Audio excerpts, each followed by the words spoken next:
BNP নেতা engineer Ishraq কাজটা করলেন কি?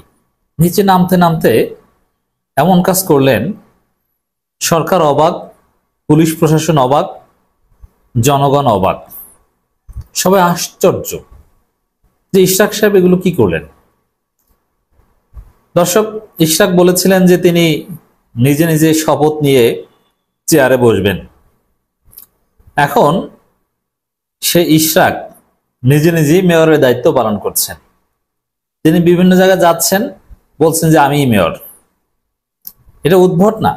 বিভিন্ন চেয়ারে যে বসছেন, পাশে পুলিশ বা সরকারের লোকজন, তারা না পারছে তাকে সরিয়ে দিতে, না পারছে সহ্য করতে, মনে মনে হাসছে। এই খবর, মানে তিনি বলছেন যে আমি মেয়র হিসেবে এসেছি, তো জনগণ এই খবর দেখে হাসাহাসি করছে। ঈদ জামাত প্রস্তুতি বা ঈদগাহ প্রস্তুতি দেখতে গিয়েছেন, বলছেন যে আমি নিজে নিজে আমি মেয়র হিসাবে এখানে এসেছি, এবং তিনি গুরুত্বপূর্ণ চেয়ারে বসছেন, পুলিশের সাথে কথা বলছেন। মানে এটা বাংলাদেশের রাজনীতিতে হাস্যরসের একটা ইতিহাস হয়ে থাকবে। যে ইশরাক নামের একটা ছেলে ছিল, তিনি নিজেকে নিজে মেয়র দাবি করে শপথ পড়ানোর আগে নিজে নিজে শপথ পড়তে চেয়েছেন, আবার নিজে নিজে চেয়ারে বসতে চেয়েছেন, আবার অনেকটা বসেছেন। নগর ভবনে আসল মেয়রের চেয়ারে বসতে না পারলেও সাধারণত মেয়র ঈদ জামাত দেখতে যায় বা এই টাইপের যে প্রোগ্রামে যায়, এই জায়গাটায় ইশরাক ঠিকই বসেছেন বা গিয়েছেন। মানে এটা আরেকটা হাস্যরসের ইতিহাস হয়ে থাকবে। জনগণের অনুভূতি, জনগণ হাসছে, মজা পাচ্ছে। ইশরাক এগুলো কি করছেন? একজন নেতা কত নিচে নামেন, যে নিজে নিজে শপথ নেওয়ার কথা বলেন, আবার নিজে নিজে শেষ পর্যন্ত বলেন যে আমি মেয়র হিসেবে এখানে এসেছি। এবং ওই ভিজিট করতে গেলে কোথাও যে একটা চেয়ার থাকে যেখানে মেয়র বসার কথা, আশেপাশে পুলিশ অফিসাররা বসবে, অন্যান্য কর্মকর্তারা বসবে সরকারের, তিনি মাঝখানে যে বসে পড়েছেন। মানে মাঝখানে যে বসে পড়েছেন, না পারছে তাকে সরাতে, না পারছে তাকে স্যার স্যার বলতে। মানে কি একটা অবস্থা! রাজনীতিকে ইশরাক সাহেবরা কোথায় নিয়ে গিয়েছেন। এবং এই যে কোরবানির বর্জ্য ব্যবস্থাপনা বা এগুলো, তিনি মেয়র হিসাবে নাকি তিনি এগুলো করছেন। তিনি তার লোকজনকে যে এরা আমাদের কাউন্সিলরের মতো, আর আমি মেয়র, ঠিক আছে আপনাদের কি দরকার এগুলো স্মরণ করেন, এগুলো আমি করছি। একদম হাস্যকর না? এই হাস্যকর কাজ ইশরাক করছেন। গণমাধ্যমে খবর ভাইরাল হয়েছে ঈদের আগের দিন রাতে, আমি এখানে মেয়র হিসেবে এসেছি, ইশরাক হোসেন। তো মেয়র হিসেবে এসে অনেকগুলো সামনে ক্যামেরা নিয়ে কথা বলছেন, আশেপাশে পুলিশ টুলিশ, একটা ভাব। মানে শপথ তো নিতে পারবেন না, আসল প্রকৃত মেয়র না হতে পারলেও খেলনা মেয়র তিনি হয়ে গিয়েছেন। মেয়রের রোল প্লে করতে পেরেছেন, সাংবাদিকদের সামনে মেয়র হিসেবে কথা বলতে পারছেন। পুলিশ বা সরকারে কেউ বলছে না যে আমাদের মেয়র সাহেব এসেছেন, প্রোটোকল পাচ্ছেন, কিন্তু নিজে নিজে বলছেন আমি মেয়র হিসেবে এসেছি। তো মেয়র মেয়র একটা ভাব, এটা তিনি ভালোভাবে এক্সারসাইজ করতে পেরেছেন। হয়ে গেছে তো মেয়র, এখন বাসায় চলে গেলেই তো, আর শপথ কি দরকার? মেয়র এসেছেন, মেয়র হিসেবে কথা বলেছেন, ঈদগাহ ভিজিট করেছেন, আবার বর্জ্য ব্যবস্থাপনারও নির্দেশনা দিয়েছেন, শেষ হয়ে গিয়েছে তো। এটা মানে একটা নজির হয়ে থাকবে বাংলাদেশের রাজনীতিতে, যে একদম বাচ্চা শিশুর মতো অনেকে মিম বানাচ্ছে, মোটা করে একটা শিশু ইশরাকের চেহারা দিয়ে, যে আমি মেয়র হতে চাই, আমাকে এই পদটা দেন। শিশুরা যেরকম কান্না করে আমি এটা খেতে চাই, আমি আইসক্রিম খাবোই খাবো, মানে এরকম একটা ভাব। দর্শক, খবরে যেটা বলা হচ্ছে, প্রশাসনিক সমস্যা হয় তাহলে আমরা 75 ভাগ থেকে সাবেক কমিশনার, কাউন্সিলর, ভোটার, গণ্যমান্য ব্যক্তি, স্কুল প্রধান শিক্ষকদের নিয়ে প্রয়োজনে বিপ্লবী ঢাকা কাউন্সিল টাইপের কিছু করে সাময়িকভাবে নিয়োগ দিয়ে নগর ভবন চালাবো।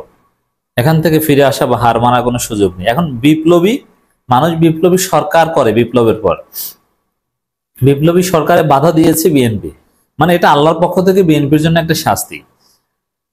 বিএনপি বিপ্লবী সরকার করতে দেয়নি, তারা সাংবিধানিক সরকার চায়, এমনকি সাংবিধানিক সংকট হবে এই জন্য চুপ্পুকেও অপসারণ করতে দেয়নি।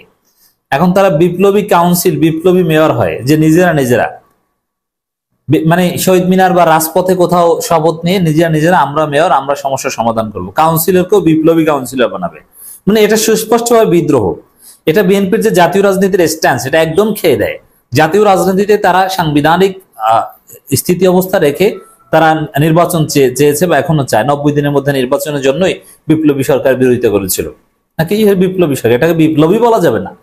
সালাউদ্দিন দেশে ফিরে ভারতের ট্রেনিং থেকে বলছে যে বিপ্লব হয়েছে, রিজভী তারেক রহমান এরা বলছে বিপ্লব হয়েছে, আর কিছুদিন পর ভারত শিখিয়ে দিয়েছে না এটাকে বিপ্লব বলা যাবে না, বলছে কোনো বিপ্লব হয়নি, এটা বিপ্লব না, এটা গণ অভ্যুত্থান। আর এখন সেই ইশরাকরা বলছে যে এখন বিপ্লবী সরকার গঠন করব। বিপ্লবী সরকার বলতে বিপ্লবী কাউন্সিল, বিপ্লবী মেয়র হব আমি, যেহেতু সরকার করাচ্ছে না, তারপর জোর করে নগর ভবনে বসবো। এটা বিদ্রোহী, এটা বিপ্লব। বিপ্লব মানে বিদ্রোহ, বিপ্লব মানে সবকিছু উল্টে পাল্টে দেয়, একদম 360 ডিগ্রি উল্টে দেয়া। ইশরাক এটা এটা করতে চাচ্ছেন। তাহলে চিন্তা করেন, এরা জাতীয় রাজনীতি বিপ্লবী বিরোধিতা করে, এখন নিজেদের প্রয়োজনে এখন বিপ্লবী কাউন্সিল গঠন করে। কোথায় নেমেছে এদের দৌড়, কত দূর, এদের চিন্তা চেতনা কোন জায়গায়? আপনি চিন্তা করেছেন এই ইশরাকরা দেশকে, বিএনপি কে কোথায় নিয়ে যাচ্ছে? শিশু সুলভ আচরণ, যে নগর ভবন চালাবো মানে বিপ্লবী নগর ভবন চালাবে। ঠিক আছে, করুক, এটা যদি করে তাহলে সমর্থন করব, তাহলে আমরা বলতে পারবো যে আমরা এখন জাতীয়ভাবে বিপ্লবী সরকার চাই। কারণ এই সরকার মধ্যে ওই যে মিড এপ্রিলে বা এপ্রিলের শুরুতে নির্বাচন অমুক, তুমি এগুলো ফাও কথা। কিসের নির্বাচন এপ্রিলের শুরুতে? আমরা বিপ্লবী সরকার চাই। বিপ্লবী সরকার গঠন করে হাসিনার সংবিধান লাথি মেরে সব ফেলে দিয়ে উলট পালট করে একদম নতুন ভাবে দেশ সাজাতে হবে, পরিচালনা করতে হবে, বিপ্লবী সরকার গঠন করতে হবে। ঠিক আছে, সেই বিপ্লবী সরকারের একটা অংশ হিসেবে বা শুরু করুক ইশরাক, বিপ্লবী কাউন্সিল বা বিপ্লবী মেয়র হিসেবে তিনি শুরু করুক, তাহলে আছে। সরকার তাকে শপথ পড়াবে এটা আমি মানি না, কারণ কারচুপি করে রায় নিয়েছে, সিস্টেম করে, প্রতারণা করে, আর 5 আগস্টের পর আরজি সংশোধন করেছে পাওয়ার অফ অ্যাটর্নি না দিয়ে ভুয়া একজনকে সাজিয়ে। মানে ওইভাবে ইশরাক মেয়র হিসেবে দায়িত্ব নেবে, এটা আমরা চাই না, কারণ ওটা প্রতারণা। আর হাসিনা নির্বাচন তো অবৈধ, সেই নির্বাচন আমরা মানি না। সেই নির্বাচনের সুফল ভোগ করার জন্য তাও আবার মেয়াদ শেষ হওয়ার পর নূনবী আমলের সেই ঘটনা এখন সামনে এনে মেয়র হতে চান, এগুলো আমরা মানি না। তবে কি মানি? বিপ্লবী মেয়র মানি। ইশরাক বিপ্লবী মেয়র হোক, মানি, করুক। তাহলে সব জল্পনা কল্পনা হিসাব নিকাশ পাল্টে দিয়ে আপনি বিপ্লবী মেয়র হন। সাংবাদিকদের ইশরাক বলেন, নগরের প্রশাসক হিসেবে দায়িত্ব পালন হিসাবে প্রশাসক ঈদগাহ ময়দানে এসেছি। তাহলে সরকারের পক্ষ থেকে যিনি এসেছেন তিনি দৈঞ্জা। এটা আমাদের রুটিন কাজ। ও বাবা, এটা আমাদের রুটিন কাজ মেয়র হিসেবে, অথচ শপথ নাই। আর বিএনপি সাংবিধানিক রাজনীতি করে। যেহেতু আমি কাগজে কলমে মেয়র, সেজন্য নিজের দায়িত্বটুকু পালন করছি, আমি অন্য রাজনীতিতে জড়াচ্ছি বলে মনে হয় না আমার। মানে এটা কি যে বলবো, এটা কোনো ভাষা নেই প্রতিবাদ করার বা এটা ব্যাখ্যা করার। শিশু সুলভ। তবে হ্যাঁ, বিপ্লবী হলে ঠিক আছে, তখন আনুষ্ঠানিকভাবে বলুক যে বিপ্লবী মেয়র, কোন নিয়ম কানুন মানে না, ঠিক আছে, তাহলে আমরাও বলবো বিপ্লবী সরকার হোক। জাতীয় ঈদগাহ ময়দান পরিদর্শন শেষে একথা বলেন। দেখ, সাংবাদিকরা তো এসেছে। বিপ্লবী ঢাকা কাউন্সিল গঠন করা হবে জানি ইশরাক বলেন, নগর ভবনে কোনো প্রশাসক ও উপদেষ্টা বসবে না। নগর ভবনে যদি কোনো প্রশাসনিক সমস্যা, তাহলে আমরা 75 বিভাগ থেকে সাবেক কমিশনার, কাউন্সিলর, ভোটার, গণ্যমান্য ব্যক্তি, স্কুলের প্রধান শিক্ষকদের নিয়ে একটি বিপ্লবী কাউন্সিল গঠন করব। ঠিক আছে, এটা করুক। আমরা বাংলাদেশে বিপ্লবী কাউন্সিল দেখতে চাই, সমর্থন করব। আমরা তারপর বিপ্লবী সরকারের দাবিতে আন্দোলন করব। ছাত্র জনতা ও এনসিপির সর্বশেষ অবস্থান ইঙ্গিত দেয় এপ্রিলে নির্বাচন নাও হতে পারে। দর্শক, মাননীয় প্রধান উপদেষ্টা তিনি নির্বাচনের রোডম্যাপ ঘোষণা করেছেন এপ্রিলের প্রথমার্ধে। একই সাথে জুলাই মাসে জুলাই সনদ হবে এই প্রতিশ্রুতিও দিয়েছেন, যদিও এরকম প্রতিশ্রুতি আগেও দেওয়া হয়েছিল কিন্তু হয়নি। জুলাই সনদ এটা সহজ বিষয় না, এটা জটিল বিষয়। এটা নিয়ে অনেকে একতলাপ হবে, কোন পদ্ধতিতে হবে, আগে পর্দার অন্তরালে ঐক্যমত হয়ে সবাই একসাথে পাবলিশ করবে, না সরকার ঘোষণা করার পরে সাইন করার আহ্বান জানাবে, নানান জটিলতা আছে, একমত হওয়া কঠিন। আর নতুন বাংলাদেশ, জুলাই ভিত্তিক রাজনীতি, জুলাই সনদ, এগুলো হলে বিএনপির রাজনীতি থাকে না। এই জায়গাটায় বিএনপির জন্য এটা মানতে যথেষ্ট কষ্ট হবে। সেক্ষেত্রে আবার ছাত্র জনতাও জুলাইয়ের স্পিরিট বা জুলাইয়ের হক আদায় ছাড়া তারা কোনো নির্বাচন মানবে না। তারা এটা নির্বাচনের সাথে শর্ত জুড়ে দিচ্ছে। এই যে শর্ত জুড়ে দেওয়া, এটা ইঙ্গিত দেয় যে নানান শর্তের বেড়াজালে এপ্রিলে নির্বাচন হবে না, আটকে যাবে।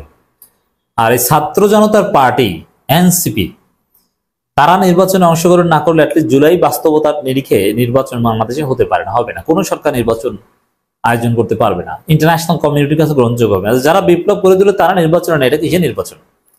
যদিও এদের যে ভোট আছে বেশি তা না, এরা এখন পর্যন্ত ছোট দল, বিএনপি জামাতের তুলনায় কিছুই না, কিন্তু তারপরও এদেরকে বাদ দিয়ে নির্বাচন লেজিটিমেসি পাবে না, কেউ মানবে না।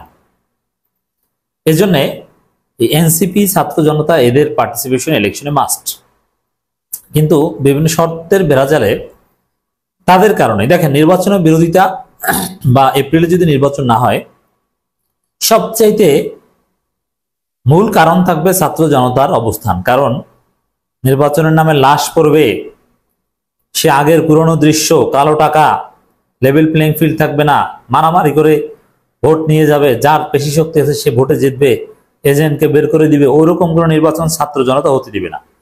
ওইরকম নির্বাচন লক্ষণ দেখা দিলেও এরা নির্বাচন স্থগিত করার মতো ঘটনা ঘটিয়ে দিবে, স্থগিত করার দাবিতে হরতাল অবরোধ করবে যে নির্বাচন মানি না।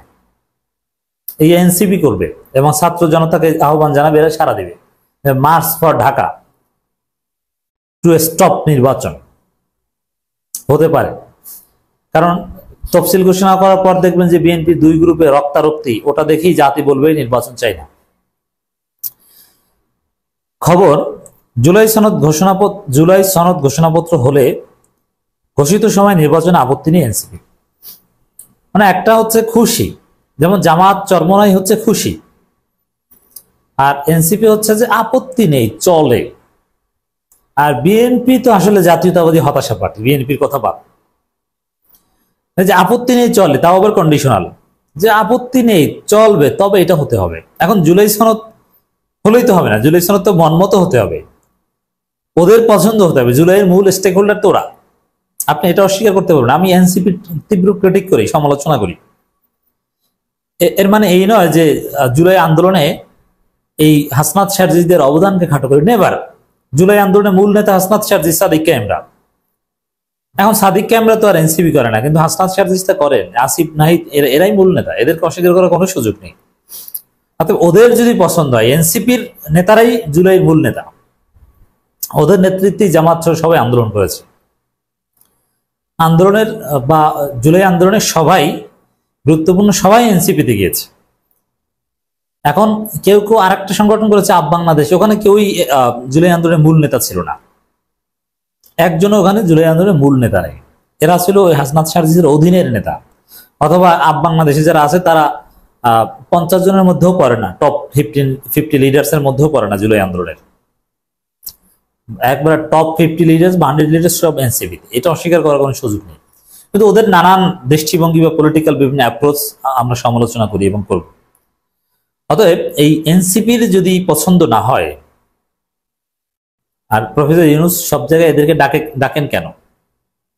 এই বাস্তবতা থেকে যে ওরা এই বিপ্লবী নেতৃত্বদানকারী দল, সেখানে জুলাই সনদে যদি ওরা পরিপূর্ণভাবে একমত না হয়, এই এনসিপি যদি রাজি না হয়, তাহলে নির্বাচনে আপত্তি। এই কথার অর্থ কি? জুলাই সনদ ঘোষণাপত্র হলে ঘোষিত সময়ের মধ্যে নির্বাচনে আপত্তি নেই, আর যদি জুলাই সনদ ঘোষণাপত্র মনমতো না হয় তাহলে আমরা ওটা নির্বাচন মানি না, আপত্তি আছে। আর ওরা আপত্তি করলে সে নির্বাচন করার সাহস বা কারণে, এবং সেটা হবেই না। এনসিপি আপত্তি করলে কোনো নির্বাচন বাংলাদেশে হবে না, কথা ক্লিয়ার। এবং আমার ওই বারবার একই কথা বলি যে এপ্রিলে নির্বাচন হবে না। আগামী বছরের এপ্রিলের প্রথমার্ধে জাতীয় নির্বাচন অনুষ্ঠিত হবে, অন্ধ্রপ্রদেশ সরকারের প্রধান উপদেষ্টা অধ্যাপক মোহাম্মদ ইউনূস এমন ঘোষণাপত্রের পর প্রতিক্রিয়া জানিয়েছে জাতীয় নাগরিক পার্টি এনসিপি। দলের পক্ষ থেকে বলা হয়েছে, ঘোষিত সময়ের মধ্যে যদি জুলাই ঘোষণাপত্র ও গৃহীত সংস্কার বাস্তবায়নের কার্যকর পদক্ষেপ নেওয়া হয়, তাহলে সেই সময় নির্বাচন আয়োজনের বিষয়ে তাদের কোনো আপত্তি নেই। দেখেন, জুলাই সনদ ঘোষণাপত্র এটা ডিক্লেয়ার করতে হবে, সাইন হতে হবে, এবং সেটা বাস্তবায়ন করতে হবে। এই বাস্তবায়নের ক্ষেত্রেই তো বলবে যে বাস্তবায়ন এখনো হয় নাই, বা এটা বাস্তবায়নের আগে কোনো নির্বাচন নয়। এই জায়গাটা থেকে বোঝা যায় যে এপ্রিলে নির্বাচন ওরাই মানবে না, হতে দিবে না। ক্লিয়ার কথা, লিখে রাখেন।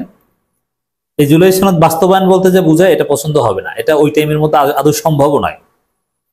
এবং নির্বাচনের জন্য যে পরিবেশ প্রত্যাশা করে জনগণ, রাজনীতির যে কালচার প্রত্যাশা করে, এগুলো এই সময়ের মধ্যে আদৌ সম্ভব নয়। এনসিপি সদস্য আক্তার হোসেন বলেন, আমরা প্রত্যাশা করেছিলাম জুলাই সনদে জুলাই ঘোষণাপত্র এর আনুষ্ঠানিকতা শেষে নির্বাচনের সময়সীমা নিয়ে সুনির্দিষ্ট বক্তব্য আসবে। এরপরও যদি ঘোষিত সময়সীমার মধ্যে এসব বাস্তবায়ন কার্যকর পদক্ষেপ নেওয়া হয় তাহলে আমাদের কোনো আপত্তি নেই। জুলাই সনদের ভিতরে অনেক কথা থাকবে, যে কথাগুলো বাস্তবায়ন করতে হবে। এরপরে বলবে যে না, নির্বাচন হবে কিন্তু আমরা গণপরিষদ নির্বাচন চাই। ওরা তো গণপরিষদ নির্বাচন, স্থানীয় সরকার নির্বাচন, ছাত্র সংসদ নির্বাচন থেকে ফিরে আসেনি। এবং এই এনসিপির ছাত্র সংগঠন ঘোষণা দিয়েছে যে ছাত্র সংসদ নির্বাচনের আগে কোনো জাতীয় নির্বাচন হতেই দেওয়া হবে না, হতেই দিবে না। অতএব এপ্রিলের নির্বাচন, এটা আমি মনে করি আকাশ কুসুম কল্পনা, পাও কথা। জুলাই গণঅভ্যুত্থানে নেতৃত্ব দেওয়া তরুণদের উদ্যোগে গঠিত রাজনৈতিক দল এনসিপি শুরু থেকে জাতীয় নির্বাচনের পাশাপাশি গণপরিষদ নির্বাচন দাবি জানায়। এখন এই গণপরিষদ কেন্দ্রিক প্রত্যাশা জুলাই সনদে বাস্তবায়ন হতে হবে, নইলে এই জুলাই সনদেই তারা মানবে না। জুলাই সনদ না মানলে নির্বাচন তো প্রশ্নই আসে না। অতএব নির্বাচনের বিরুদ্ধে দাঁড়ানোর জন্য রেডি থাকেন, এই নির্বাচন হবে না। তো ফাও প্রস্তুতি নিয়ে লাভ নেই। এমনি রুটিন প্রস্তুতি সবসময় প্রার্থী ঠিক থাকে, এটা জামাত যেটা করে 12 মাস, দ্যাটস গুড, কিন্তু নির্বাচন হচ্ছে না। তাদের রাজনৈতিক এজেন্ডা রয়েছে স্থানীয় সরকার নির্বাচন আগে সম্পন্ন করার প্রস্তাব, পাশাপাশি এই জায়গা থেকে একটু ছাড় দেবে। এমনকি জামাত চরমনাইতে এই জায়গাটা থেকে ছাড় দেবে। তারা যতই আলহামদুলিল্লাহ বলুক, খুশির বন্যা জামাত চরমনাইতে তাদের প্রস্তাব অনুযায়ী রোডম্যাপ ঘোষণা করেছে, কিন্তু এই যে স্থানীয় সরকার নির্বাচন, এই জায়গাটা থেকে তো তারা ফিরে নাই, এই জায়গাটা তারা আছে। এছাড়া পাশাপাশি নির্বাচন কমিশনের পুনর্গঠনের দাবি আছে। জুলাই অভ্যুত্থানের পর আওয়ামী বিচার এবং রাষ্ট্রীয় মৌলিক সংস্কারকে তারা নিজেদের প্রধান রাজনৈতিক অগ্রাধিকার হিসেবে তুলে ধরেছে। এই জায়গাগুলো থেকে দর্শক, এই ছাত্র জনতা এনসিপির সর্বশেষ অবস্থান ইঙ্গিত দেয় যে এপ্রিলের মধ্যে কোনো নির্বাচন হবে না।